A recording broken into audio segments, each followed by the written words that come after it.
Hello everyone and welcome to this video where I'm going to be going over a lot of things that you need to know about Dash that might not be immediately obvious. So we're going to go over a lot of the hidden tech that exists with dashing. So if you haven't spent a lot of time with it, you may pick up a few new tools. Let's go ahead and get right into it.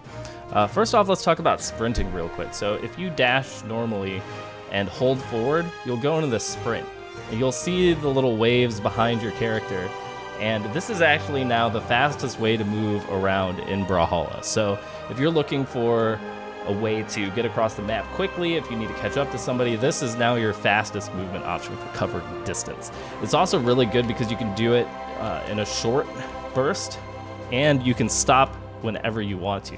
So from running, you can just go immediately into attack, you can jump, you can do all sorts of things. So just know that if you dash forward and hold that forward button, you're gonna go into a sprint. One of the next things I wanted to talk about was the way that dash interacts with spot dodge. So now that dash is in the game, you can no longer 8-way directional dodge like you could previously. Instead, now you only have spot dodge. So your spot dodge actually maintains some of your character's momentum. So if you're doing it at a run, you'll see Cassidy just slides forward a little bit as that rear momentum of her move speed kind of carries her forward a bit. But if you do this out of a dash, you'll see you get even more distance covered out of it, especially if you do it towards the early portion of the dash. So for those of you who like to dodge through different moves, you won't be able to chain dodge anymore, but you might be able to use this to get through certain attacks and still maintain that forward movement of invincibility. Just know that spot dodge does have recovery frames on it, so you're not going to be able to cancel immediately into an attack, but you can still use it to get in on your opponent in a more creative way than just dashing straight at them. Okay, the next thing I wanted to talk about is dash breaking.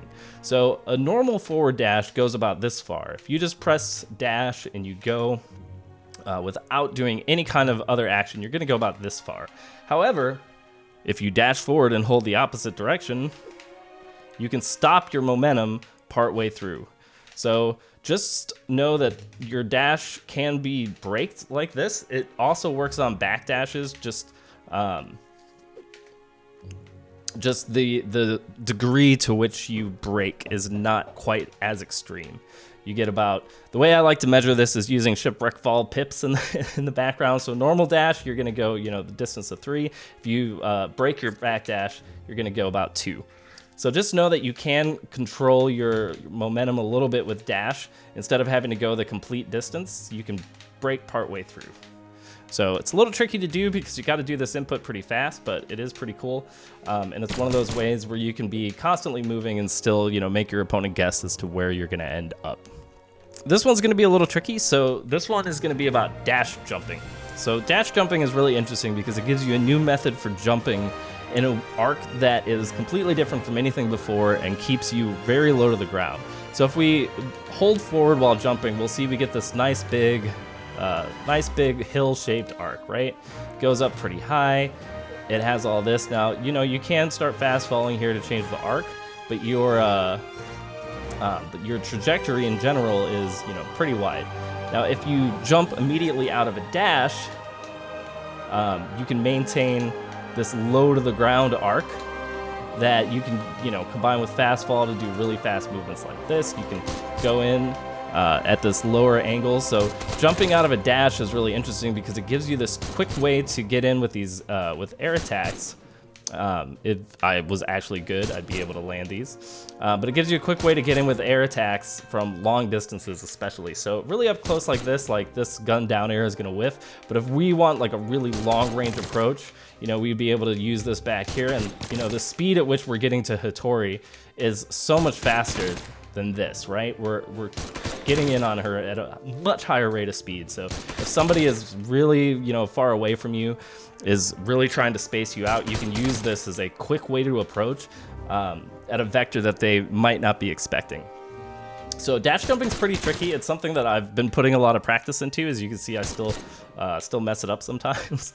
But just know that this is another tool in your arsenal that you're going to be able to use now that dash is in the game. Let's see. So one of the other things I wanted to go over, you're going to see some of this where you've got dash dancing, right? You can go back and forth into forward dodge, back dodge, and just kind of do this over and over again. Now, the thing that's interesting is that once you start chaining all these dashes together, you're going to maintain your original facing, and there is a slight delay in churning out of a dash. So you can see that there's this moment of hesitation before Cassidy's able to turn around. So, you know, if you're trying to approach it on a player and you accidentally start doing this, you're facing the wrong way, you're gonna start going off in the wrong direction. But in general, this is a pretty good way to mix things up. So part of this is combined with the fact that you can X pivot out of backdash. So if you forward dash and backdash immediately, you can stop your backdash with an attack, and it'll actually move you forward just a little bit. Let's see if I can't pull this off with guns.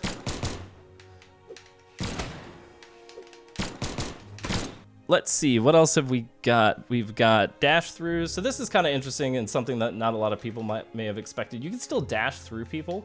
You know, you can still do cross through mix-ups and all this kind of thing. The big difference is that you don't retain the invulnerability that you had previously with dodge. So it is a lot riskier, but it's still something that's gonna put you into a good position for an attack. If you're confident that the startup of the attack of your opponent is gonna be a bit slower than your movement, you can still dash through people. You just got to be a little bit more careful because of the lack of invulnerability. Now on hit, you still have all of your chase dodge options, and you can still do chase dodge mix-ups just the same way that you did before. And you know, you can still chase dodge straight up from there. You can still chain two together on the ground.